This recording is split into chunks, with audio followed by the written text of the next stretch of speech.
Bahaya riya dalam ibadah. Menembus lapis-lapis niat.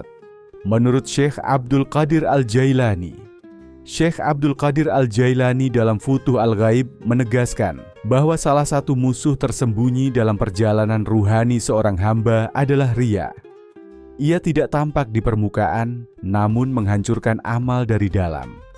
Menurut beliau, ibadah bukan hanya soal gerak lahir, tetapi pertempuran batin yang rumit. Sebuah proses menembus lapis-lapis niat hingga sampai pada inti ketulusan. Niat dalam ibadah bisa diliputi oleh keinginan pujian, pandangan orang, atau harapan mendapatkan tempat di hati makhluk.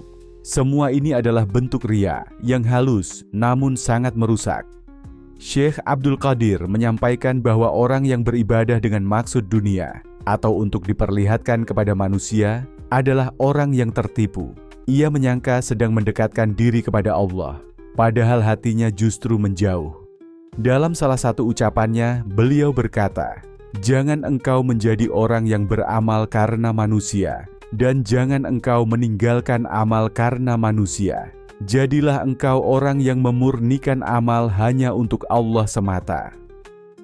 Beliau menjelaskan bahwa niat itu seperti bawang, berlapis-lapis.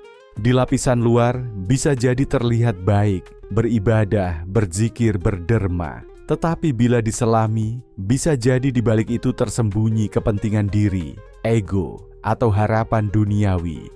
Itulah sebabnya mujahadah, perjuangan melawan nafsu, menjadi kunci untuk menembus lapisan niat, mengupasnya satu demi satu, hingga hati hanya bersandar kepada Allah.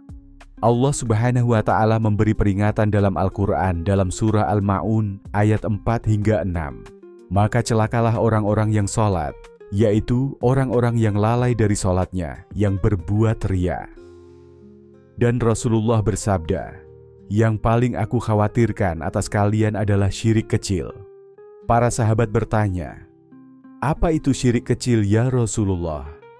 Beliau menjawab, "Riya." Hadis riwayat Ahmad. Syekh Abdul Qadir mengajarkan bahwa satu-satunya jalan selamat dari riya adalah dengan menanamkan muraqabah, kesadaran bahwa Allah selalu mengawasi. Bila seorang hamba merasa cukup dengan pandangan Allah, maka ia tidak peduli pujian atau celaan manusia. Ia hanya ridha kepada ridhanya. Ikhlas tidak tumbuh secara instan. Ia adalah hasil perjuangan panjang antara hati dan hawa nafsu.